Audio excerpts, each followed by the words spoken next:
Hello, everyone. Welcome back to French Fries and Feelings, coming to you live from Podbean again. I'm Justine, I'm Natasha. and we are here, and we love French fries, not so much feelings. How Yeah. was your week, Natasha? Um, can't really complain. That's good. I know. That's it? That was it? No, I mean, I think I'm just at a point where I'm just like, I go in, I do my job, I go home. And that's unfortunate, but that's where we are right now. And you know what? Maybe that's where we need to be. Yeah. Maybe that's exactly where we need to be. Yeah. You are coming up on what? You've been at your job for half a year now? Yeah, I think October, November, December, January. March. Yeah, I just made 6 months in March. How do you feel at the 6 month mark? Um, I think like I said, I just show up these days. Like I was literally telling my coworker this morning, I'm like, I am doing the minimum because they cannot afford my maximum. And that's on period. Yeah. Being at the maximum is very expensive, let me tell you. Okay? Yeah. My maximum is about $1.3 billion. As it should be. I think that my week was, it's Thursday, but I had a very Is it interesting week. no, today's not Thursday. Is it What, Thursday? what day is it? Today is Uh, Wednesday? Today's Wednesday. Jesus Christ. Oh my God. Oh, I'm sorry to burst your bubble. I'm You were so so much closer to the weekend. disappointed. I'm so sad. Oh my God. I thought it was Thursday. Sorry, boo. Uh, well, anyways, yesterday was this? Yeah, yesterday. So I'm gonna be on TV. Really? Why? So I was voluntold, to do a TV interview, for my job. And it's not like a, major network television. It's more like local channels. But it was really interesting to be in like a set with multiple cameras and having to ask questions to someone who's like really trained on like speech and the pace that they speak. Like it's fantastic to watch, actually. I thought that I was going to throw up. Well, I'm glad that you didn't. And me too. I kept telling the crew, I guess you can call them. I was like, "Hey, has anyone ever thrown up before?" And they were like, "No." And I was like, "Well, it's the first time for everything." But they were very happy to hear and see that I, in fact, did not throw up. So that is quite interesting and funny enough. Because it was work related, I couldn't plug French Fries and Feelings, but after the actual taping of the segment, I did speak with the host and I was like, "Hey, bestie, I have a podcast with my friend and it's called French Fries and Feelings." And he was like, "Oh my God, shut up." And he wrote it down. And then Love. he also has a podcast. Oh my God, Okay, I need to plug it, but I go can't for it. remember the full name. Inspire Your Inner Boss by Ooh, that Jonathan sounds Calixto. intriguing. Yes, By who? I'm sorry. Jonathan Calixto. Ooh, okay. Yes, so we love him. Go listen to his podcast. Yeah, so that was me, and I may or may not be a superstar. We'll see. Well, Probably I'm not. so proud of you for achieving these big goals. That's And some big shit. thanks, and I'm proud that I didn't throw up. That's all I'm proud of. That's literally all Not I'm that proud you were of. on TV, No, not that you were doing some boss shit nope, that you did not regurgitate. that I did not throw up. And it's crazy because I don't know what the actual hell I said. I blacked out. From the moment They said 3, 2, 1. To the That was moment it. they said cut, I don't remember what the hell I said. But apparently it That made is sense. hilarious. And I look very happy to be there. So anyways, that was my week, even though we're only halfway through, unfortunately. So anyways, I think today would be a great time to talk about mental health in the black and the brown communities. Absolutely. So tell me about your experience or introduction to mental health disorders as a Afro Latina. Um, Growing up, I honestly can't think of anything, but I guess as an adult working in this field, that's where the memories come more prominent. Um, let's see. I want to say like my first rodeo with it was when I was a teaching assistant. Um, I did that for quite a few years, and my grade level was like K through 2. And I remember there was this one child that I had. He was in kindergarten at the time, and he was pretty rambunctious. Um, in the Latino community, it was an elementary school in the Latino community, and I remember his regular teacher would complain about him because I had after school, and his regular teacher would complain about him all the time.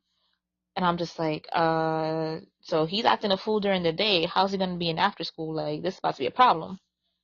And, me noticing his behaviors and mannerisms, and me obviously taking, I was still in school at the time, um, in my self-diagnosing mind, it kind of, his behaviors kind of mimic like ADHD. So again, I am not trained in this. This is just my observations. And it's just like, damn, how do I like bring it up to mom, or how do I bring it up Actually, to like, you are trained. Remember, you are a licensed social worker. So, you know, yeah, but this is what like in my 20s. Like it's I fine. didn't know You were shit. born as a social worker. I And was when born. you are buried or cremated, it will say Natasha LMSW, comma, Okay, boss sounds good. bitch. So I brought it up to like his daytime teacher, and she was like, "Yeah, I noticed some things, but it is what it is." I was like, "Nah, if you want the behaviors to stop, or then we have to correct it ourselves, and we have to be like on the same team about this." Um, so she, I guess, ended up telling mom about it, and mom was like, "Oh yeah, his doctors, said XYZ."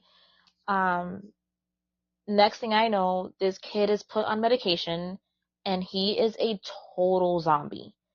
And I'm like, all right, that's a bit drastic because he was like 6, 5, 6 at the time. And I'm like, one, he's still a child. And two, you're medicating him. I like, help me understand. Um, It seems like it was a little bit too much. yeah. And I'm just like, that was like one extreme to the next. And on her end, like mom's end, this particular child was one of 5. And she was pregnant with number 6 at the time. So I think she just had her hands full. She was overwhelmed and she was just doing whatever the hell people were telling her to do. And I'm just like, I don't know. That doesn't seem too good. Eventually they like dialed down his medications. Again, mom was like involved but not involved. And I'm just like, this is too much. Um, but it was the main reason he got his medications dialed back was because of me and the daytime teacher kind of like advocating for him, like, yeah, he needs help, but we don't think like medication that severe um is warranted at this point. Like maybe some tactics. So I know for me in my class, um I would give him like little tasks or little jobs, make him feel helpful, make him feel useful, and that helped him regulate himself to like, okay, well, if I want to, do these jobs, then I need to do X, Y, and Z. So that helped him in my classroom, which kind of reverted to the daytime teacher kind of doing the same things for him, which, eventually did help him even with the lower dosage of medication that he was getting at the time. So that was my first take on like the professional aspect of mental health and even like social services because mom was just like doing 10 much at the time. I'm actually surprised to hear that you worked with kids and were like an assistant teacher. Oh yeah, like my journey within social services was always kids. Like working with geriatrics kind of like fell into my lap and I was just like, all right, let's see how this goes and It's turns out I the kind of love it. total opposite end of the spectrum. Yeah. Yeah. So for me, I think that I have been exposed to mental health since infancy. Oh, okay. I think that I grew up in a very community based, connected, you know, area, and everyone kind of knows everyone. And with that, you also know certain things about certain people, right? I remember when I was younger, there was a woman who lived on the first floor of my building. And every time I saw her, she always had like someone with her. She always kind of looked spaced out. And she always was like moving her jaw like uncontrollably. And I was like, huh, that's strange. Like, I've never seen anyone do that before. And then later on, as I got older and educated myself, I realized that it's actually tardive dyskinesia because she was on antipsychotics. So that's like the first thing I remember. The second thing I remember is I had a neighbor. For the life of me, Doña Lucy. Oh my God, how could I forget Doña Lucy? She was a small little Cuban woman who wore all white. Okay, she was like all white and she had beads and she used to do santeria and she used to talk to herself, right? Now, when you're growing up in a Hispanic household and you see people talking to themselves, But how you know she wasn't talking to her Santos though? you know what? See? Just say. Okay. So when you grow up in a Hispanic household and you see, people talking to themselves, the first thing that, when you ask questions like, oh, they're crazy. And I'm like, okay, like, cool. Like, everyone's crazy. Like, what the hell does crazy mean? So in my, young childhood, the word crazy was just like one singular thing. Like, if you were just acting, not normal, you're crazy. Speaking of crazy, I remember when Bluetooth, like, had pieces became a thing, right? And, I grew up with Doña Lucy down the not down the block, she was literally down the hallway. And she was always talking to herself. So when people were walking around the street talking to them, like, I didn't see a phone in their hand. They were just talking to themselves, and I was like, oh my God, everyone's going crazy. No, it's because everyone had Bluetooth pieces in their ear and I couldn't see it. Well, see, there you go. Anyways, so that was kind of my like introduction, and like first understanding of what crazy is, which is basically if you're not acting normal, it's something's wrong. But then I would say that I think the first time I learned about the consequences of crazy was when there was a woman who was friends with my mom. They grew up in the same building, and I think they went to the same high school, and she still lived there. She was pregnant and she had a husband, and her husband like had a mental breakdown and murdered her in the apartment. And I Oh my remember, God. yeah, I remember that day. I will never forget that day. That's the craziest part. I must have been like 5 or 6 years old. I remember I went to Fordham, as every Bronx girl does, on a Saturday. And I'm pretty sure I went to Cookies or somewhere on Fordham to get me some cheap clothes that look cute. And I remember taking the 9 bus home and like passing my building, and there was like so many cops and people in front of my building. And I was like, what happened? When we get into the area, right, and we're walking towards the building, um, is when you start hearing people, the whispers of what's going on, and like you see neighbors, and they're like, oh my God, this and this happened. And I remember my mom being so distraught because, she grew up with this girl, and this girl was pregnant. So she not only lost her life, she lost her baby's life, and then she had another kid that her husband kidnapped Oh my after, God. he murdered her.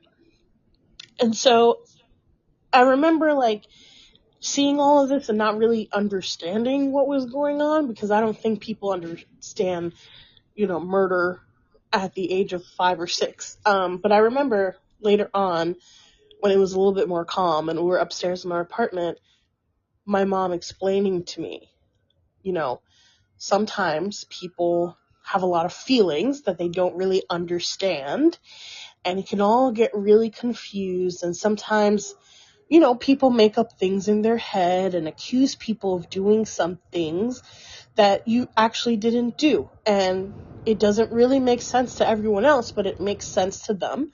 And when things like that happen, it sometimes causes you to do things that could harm you and other people. And it was like a really simple way to explain. I had a mental breakdown because I thought my girlfriend was cheating on me, and I killed her. I love the way that that was broken down to you, though, Yeah, I because I agree. most people don't understand that concept. They just automatically jump to conclusions or whatever whatever goes on through their mind and stick it to that story.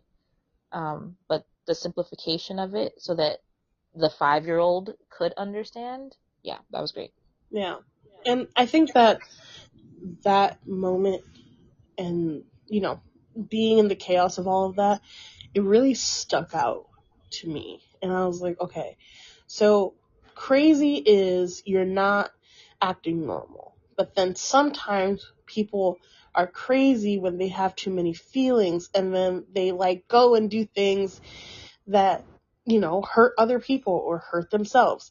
And so I'm like, okay, so people are crazy and dangerous, and here we go. And then you go through life, and you go to school and you meet other kids. And of course I had a bunch of kids in my class and friends who had ADHD, and they kind of went through the same thing where they were on medication and they kind of acted like zombies. And like, you don't really understand, you just know like, hey, like I'm on medication, and so sometimes I'm acting weird. I'm not as hyper or in my seat, as opposed to not in my seat all the time. See, but um that's the thing. So I, as the millennial that I am,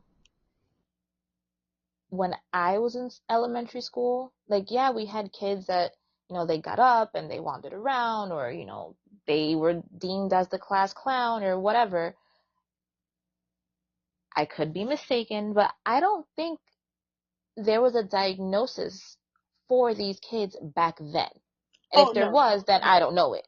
no, there wasn't. I feel like, and because we do, like, you're 10 years older than me, right? Yeah, I can say that I don't think that people really understood ADHD and like the benefits of IEP evaluations and right. just all of that until maybe, I would say maybe the last 10 or so years.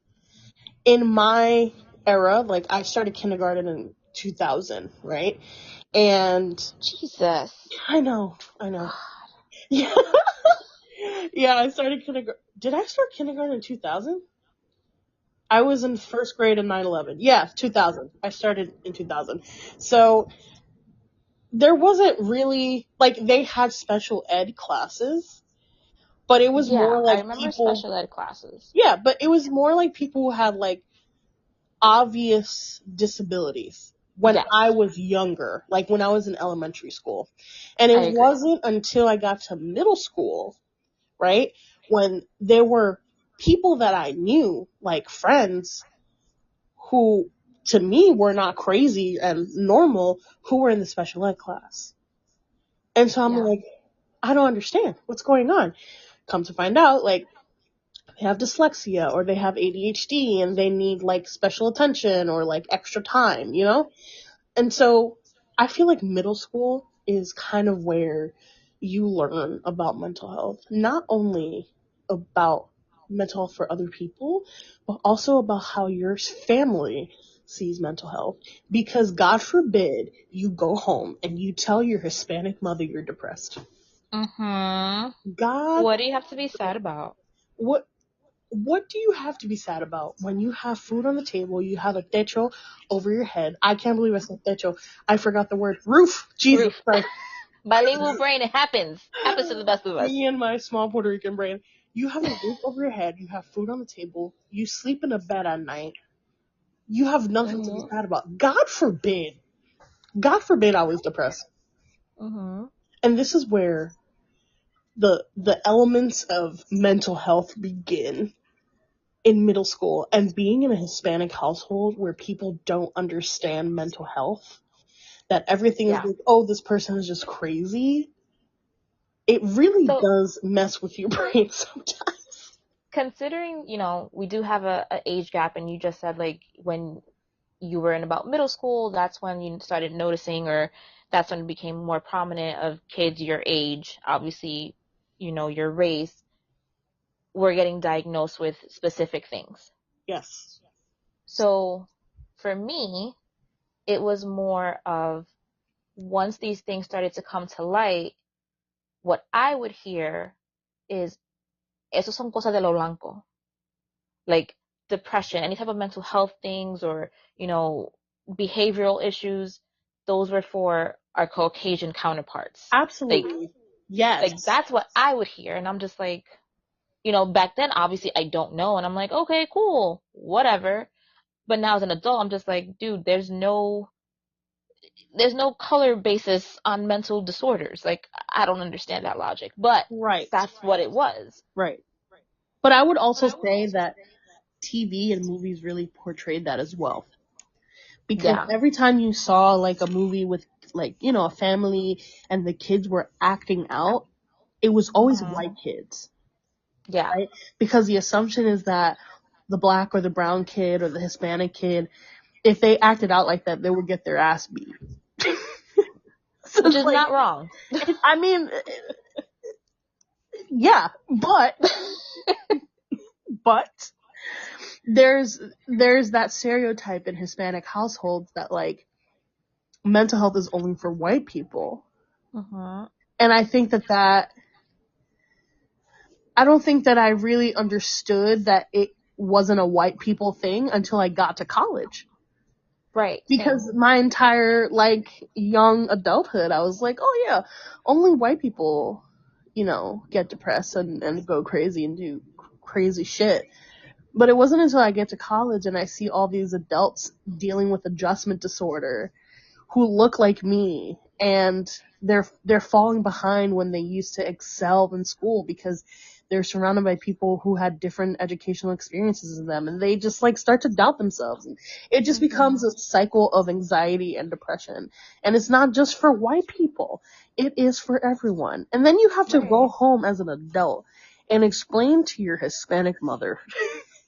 Right. All of these things that you learned, and then it kind of comes off as, oh, well, you're a know-it-all now. Like, you know everything. That's what's going on. Like, no, I'm just telling you what I learned. Like, I don't know what to tell you right now. But not even that. It's the how dare you be depressed when I sacrificed my life for 18 years for you to get an education and go away to college, for you to get Hmm. depressed? Yeah. Like, you could never be depressed. Ever. But so it kind of makes me think there's two situations. One, we're determining and explaining how uh, mental health disorders obviously are not racial, but then think about like the little things like homesickness, or the Sunday scaries. Like, we have titles for these things, but it is a thing. Like your emotions are bubbling. There's something going on underneath that you need to get out or explain, which could fall under the category of some type of depression. Yeah, absolutely. And I think that it's important for people to know that yes, we have a DSM-5 and we have all these websites that tell you the symptoms of depression. And Mhm. sometimes if you're not sad and you're not crying all the time and you can't get out of bed and you're not eating or you're overeating, you're not depressed. You know? Mhm. Depression looks different for everyone, Oh, especially absolutely. non-white people. Yeah. And I would say that a lot of our ancestors, our mothers, our grandmothers, our great grandmothers, they too experience anxiety and depression. But the way that they, one, portrayed it and two, dealt with it is totally different because I don't think they had the awareness or even the capability to express, hey, I'm depressed and I'm anxious and I don't know what to do. Absolutely. Like, my great grandmother raised 13 kids. Wow. They were poor. They lived in a small wooden house with 13 kids. And one of the kids was actually her granddaughter because the oldest had a kid young and then ran off to Chicago.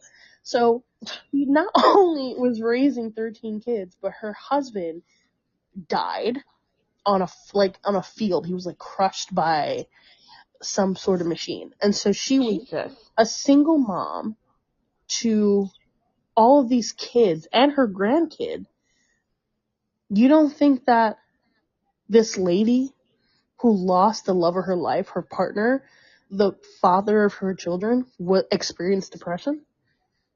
On some level, plus postpartum with all them babies. All damn babies. Big headed babies. Cause my grandma got a big ass head. She do. I'm not even gonna lie to you. She got a big ass head. And they were all born in the house. That's another thing I recently learned. That, yeah. All these people gave birth in their house. I don't know if I No would want to Western give birth in my medicine. house. I don't know. But anyways, Mm-mm. back to the point. Yeah. I don't think that people really have the understanding or the knowledge of mental health. Now, I'm going to tell you a story about mental health in my mom's side of the family. Um, so I have an uncle, a great uncle. He is the quote unquote crazy one in our family because he actually is diagnosed with depression, PTSD, and anxiety. And he has a psychiatrist and he sees his psychiatrist once a month and he takes Seroquel every night to go to sleep. Actually, he goes to sleep at like 6 p.m., but that's his personal choice. Anyways, so my great grandfather passed away when my grandmother was 12. And at the time, the youngest of all the kids was about 6 years old. And so I think the oldest two or three were already teenagers and they were working in factories and kind of helping my great grandmother out with all of these kids, right? And her father, my great great grandfather, um, was also very much involved, right? He was very close to my great grandmother and he kind of stepped in and filled in that fatherly role when my grandmother and all her siblings lost their dad. So, about maybe 2 or so years after my great grandfather passed away, um, my great great grandfather began saying weird things like, oh, like, I just want to die or I want to kill myself or, like one day I'm going to really die. Like I'm going to die. And my great grandmother and my grandmother and all her siblings were like, why are you saying all that? Like that's crazy. And so not too long after that, he got really sick. He literally could not get out of bed. Um, and his wife was like in the house taking care of him and he literally was bedbound. No one knew what the hell was wrong with him. He had like this high fever. It was just really bad. And so my grandmother's sister was helping them out just, to take care of him. And she was going to stay overnight, and he was like, no, you go ahead, and you, like, we'll be fine. I'm just, I can't get out of bed anyways. Cool. He goes to sleep, his wife goes to sleep, my aunt leaves. The next morning, his wife wakes up, he's not in the bed. So we're like, I'm saying we as if I was there. I wasn't there. I wasn't even thought of. So she gets out of bed, and she's like, oh, strange. So she goes to my great grandmother's house with my grandmother and all their siblings, and she's like, hey y'all, your grandfather is missing, help. And they're like, what? And so they look all over the house. He's not there. He's not in the basement. He's not in any of the other rooms. He's not in the surrounding area land, nowhere. They can't find him. So my grandmother and all her siblings basically go out and start like hunting through the fields and stuff for him. Mind you, this is like 1963. So it's not like, and it's like rural Puerto Rico. So there's more cows than houses. So when I say fields, it's like actual fields, right? So, my uncle, who is the crazy one, right? He was a little bit younger. He must have been about 8 or 9 at the time that this was happening. He wasn't really involved in the search party, right? All the older kids were really involved. So he was kind of just like, everyone's in the field. They're looking and calling out for Papa Ezequiel. And I'm like, I'm just going to go run in the fields and live my life. So he was living his life, doing his thing, right? And he's running in the field. And he gets to like a clearing area. There's like a bunch of trees. And he like runs through. He gets into the clearing. And he sees Papa Ezequiel hanging from a mango tree. So this man Oh my God. got up in the middle of the night and hung himself from a tree. Jesus. So because of this experience, right? My Yeah, great that's uncle, traumatizing. yeah. So he's always had that trauma with him of being the one to find him. And God knows how long he was actually there, just sitting there and staring at what he was looking at. Right. So he's the crazy one, but he's the one that's experienced a severe amount of trauma. Mm-hmm. And again, it's 1963, rural Puerto Rico. What do people know about mental Yep. health? They don't know anything about PTSD. And so you kind of just forget that it's a thing, and you kind of suppress it and you pretend like it's not there. And then when you get Mm-hmm. older, it manifests into other things. Yeah. So now he has to see a psychiatrist, he is on medication, and he's very stable, and he is very realistic and very like easy to talk to because he's had, that, He's done the work. Yeah. yeah, and he's had that negative experience that's really literally has haunted him almost his entire life. Yeah, seriously, because he was what, like 8 or 9. Like, you're a baby. Yeah. So, welcome to psychosis and suicide ideality. I can't even speak. Suicidality. I'm not gonna. No. Suicidal ideologies. Thank you. I thought it was Thursday, and now that I know it's Wednesday, I can't even speak anymore. I refuse. But that's, every family has stories like Oh, for this. sure. Like, I'm sure my family has possibly something similar. I wouldn't doubt it. Do I know it? No. I know other stories that could play into mental health, social service type of things. Um, who knows? I don't know. yeah, But it's still the matter of these types of conversations were not happening within these communities, possibly still not happening in these communities. Um, and as you can see, they need to happen in these communities.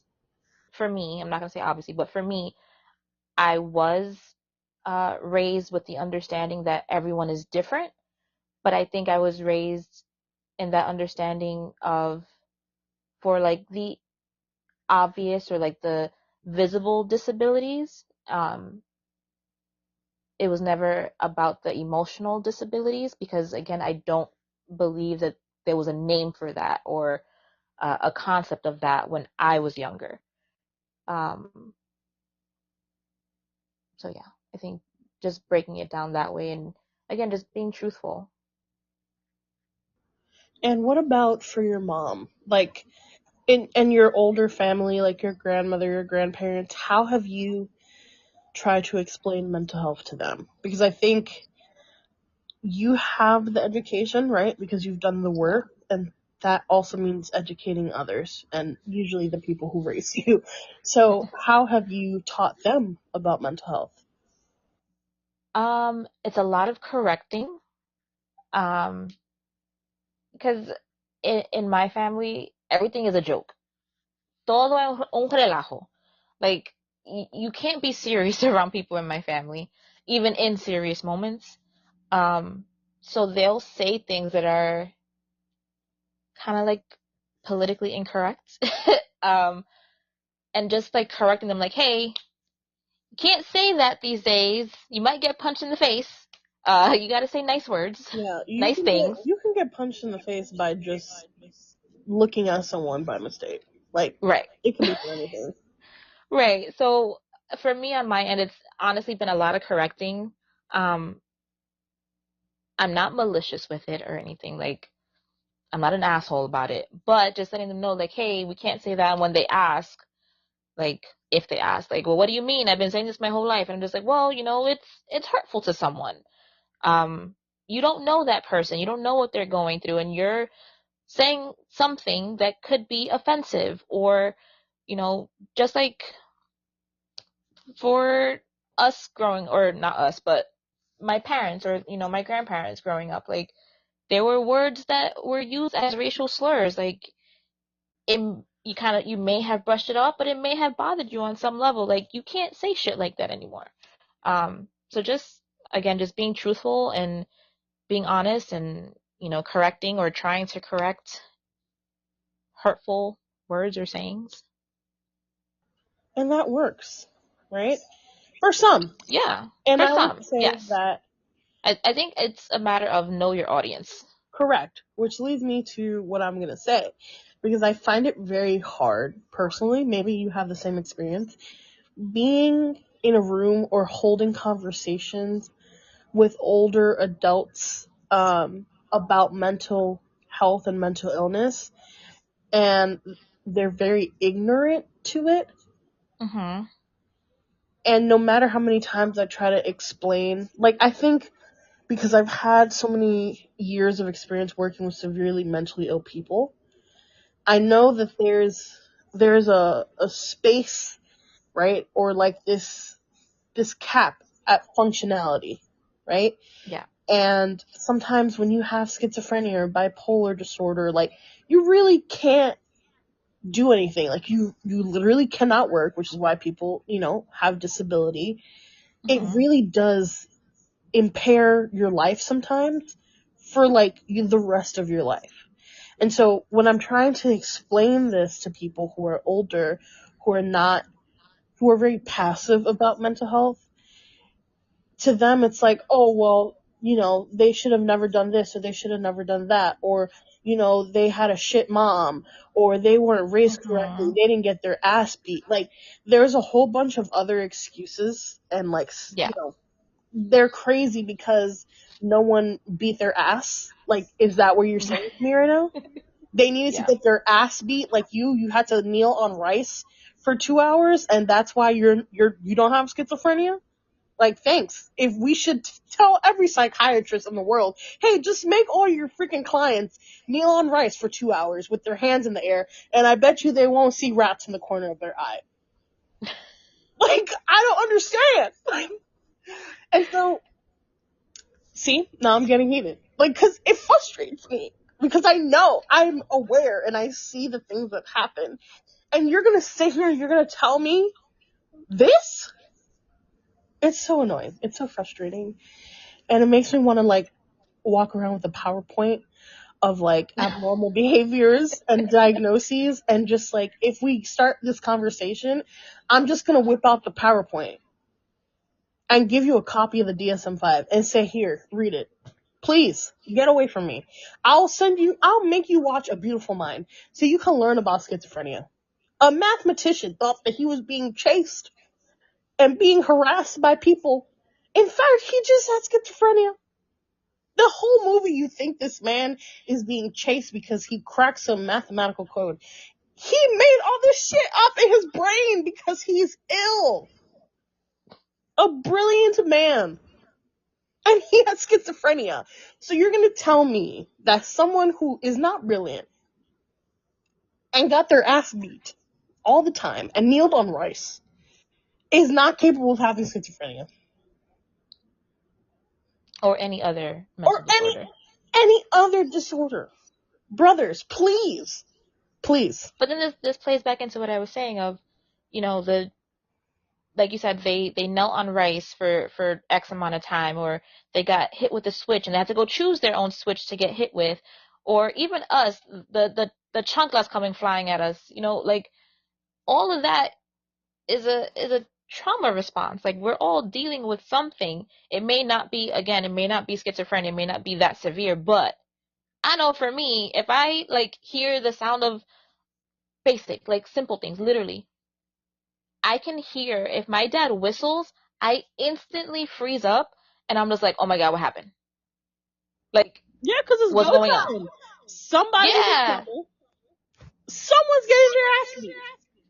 right. You Or are an even adult, like, and if you hear your dad whistle, you feel like you're 11 oh again. no, it's not even that. Like, you can hear, my dad whistle, whatever. Like, you hear it, it's like, oh shit, he's coming. Like, I gotta run.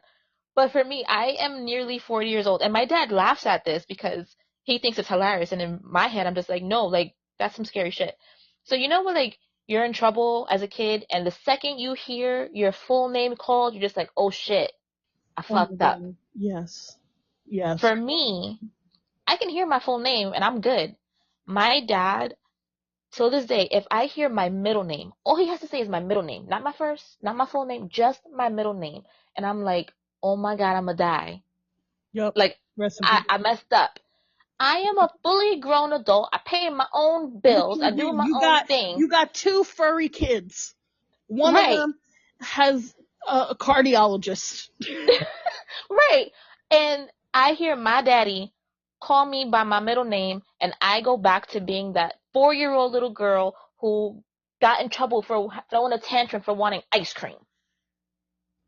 And it depends on the kind of ice cream you're throwing a tantrum for. It was Mr. Honestly. Softy. I wanted Oh Mr. no Softy no after school. no. Come on.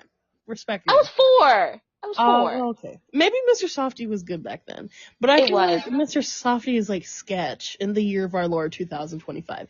Like I mean, I haven't had Mr. Softy since, but I'm supposed to trust ice cream from a truck yes. in the We from dead the of hood, summer? girl. Yes. Hell no. Where do you park these trucks, sir? Uh-uh. Just like we're supposed to trust the Coquito lady, her hand sticking in the No. thing. I trust the Coquito lady. What? Be so for real. You're gonna sit here. You're gonna tell me you don't trust the Coquito lady? I mean, I do. I'm gonna still get my ice cream no matter what. But sketch is sketch. Like you out in these You're right. streets peddling food. You're right. Does that mean we can't trust the ladies that sell churros in the train station? No, that's a different type of sketch. I don't want that. Yeah, no, I don't want that. There was a dude when I was growing up, and he had like a little churro cart in Southern Boulevard. Like he would make them fresh, like straight out of the máquina, right into the oil, and I would get a fresh bag of churros like almost every day. I don't know See? whatever happened to that man, but that was a bomb. He's probably still selling churros from his window now. Nah, he was a little viejito back in the day. Oh damn, he passed. Yeah, He yeah. rests in churro glory. Sorry, we as usual in French fries and feelings, we go off on a tangent, normally about food, but it's okay. Because I mean, the food is literally the first line of our title. So, French Yeah. fries. Anyways, long story short, if you grew up in a Hispanic household and you too were told that if you were depressed or anxious to clean your house, please let us know. Because we can create a support group together. Not gonna lie, now as an adult, if I'm having like a day, cleaning is my go-to. Not me. Or if I have, like, currently I'm looking at the chair. I have, we all have the chair. Oh my God, And yes. and my Yes. chair is kind of piled up, and I'm just like, don't like that. Am I gonna do anything about it? Probably not. But yeah, there's something going on because there's a pile of freaking sweaters on my chair. And, when you're so overwhelmed, you'd be like, you know what? Fuck this chair. Everything's Word. getting hung up. Word. So, we're almost there. We're going in the opposite direction, but in terms of the direction we're going, we're almost there. Okay. Well, thank you for telling me about your chair and about your introduction into like mental health, and it's what a time it is to be an Mm-hmm. Afro-Latina navigating mental health. Yeah. We should So we should probably work on that PowerPoint for our family members though. I speaking for my family, I know they're just gonna stare at me like, what the actual F is this crap? Okay, but what if we pull clips from like novelas or like Sábado Gigante, you know? So it's like more relatable. Maybe. We'll think about it. Yeah. We'll see what we come up with. I don't know how much we'll come up with, but we'll see.